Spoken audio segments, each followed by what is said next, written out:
Sous son voile intégral, Sana est une jeune Pakistanaise parfaitement ordinaire. Aux yeux des services de sécurité, elle incarne pourtant le nouveau visage de la menace talibane. Nous l'avons suivie dans un poste de police d'Islamabad, une cible privilégiée des talibans. L'endroit est interdit d'accès aux journalistes. Les policiers ne savent pas que nous les filmons. Ma voiture a disparu. Je voudrais porter plainte. C'est impossible. Vous ne pouvez pas entrer ici. Face au refus des gardes, la jeune femme insiste. Un officier en civil s'approche alors pour contrôler notre identité. Nous lui demandons si les femmes sont toujours refoulées des commissariats. Ah non, mais là c'est pour des raisons de sécurité. Des raisons de sécurité? Oui, parce que maintenant les terroristes utilisent souvent des femmes. Sana sera chassée des 3 commissariats où nous nous rendrons, et pour cause. Les femmes kamikazes sont l'une des nouvelles armes utilisées par cet homme, Hakimullah Messoud. Donné pour mort par les renseignements américains, le nouveau chef des talibans pakistanais refait surface le 5 octobre à l'occasion d'une conférence de presse dans son fief du Sud-Waziristan. Un pied de nez aux autorités pakistanaises, auxquelles il promet l'enfer. Nous allons remettre le Pakistan dans le droit chemin, briser ce gouvernement qui torture notre peuple et rendre la justice aux musulmans à travers notre charia.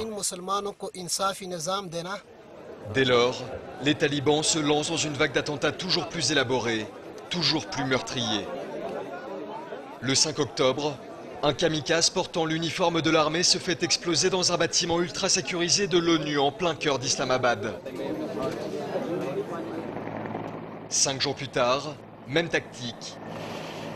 Des insurgés déguisés en militaires prennent une quarantaine de soldats en otage au sein même du quartier général de l'armée pakistanaise. Les insurgés ont des uniformes et des véhicules de la police et de l'armée.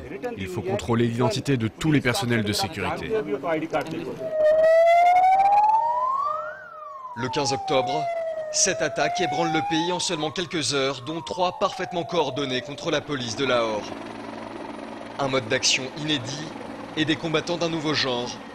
Des femmes et des adolescents prêts à mourir au combat mettent les autorités à genoux. Ils adoptent de nouvelles tactiques beaucoup plus dangereuses. Ils sont mieux équipés, mieux entraînés. Ils ont des réseaux dans tous les secteurs. Chaque attaque est préparée des mois à l'avance, puis ils attendent que leur commandement leur donne le signal avant de lancer l'opération. L'insurrection évolue, la contre-insurrection aussi. Après avoir longtemps tergiversé, l'armée pakistanaise s'est enfin décidée à décapiter le commandement taliban au Sud-Waziristan. Le réseau Baytullah est le centre de gravité de toutes les activités terroristes du pays. Ils ont revendiqué la plupart des attaques récentes. Cette bataille s'annonce difficile, mais quand nous l'emporterons, nous espérons que cela aura des répercussions sur tous les autres groupes d'insurgés basés au Waziristan et dans le reste du pays. 3 jours après le début de l'offensive, le double attentat perpétré mardi contre l'université d'Islamabad sonne pourtant comme un avertissement clair aux autorités pakistanaises. Les talibans sont prêts à poursuivre le combat dans toutes les grandes villes du pays.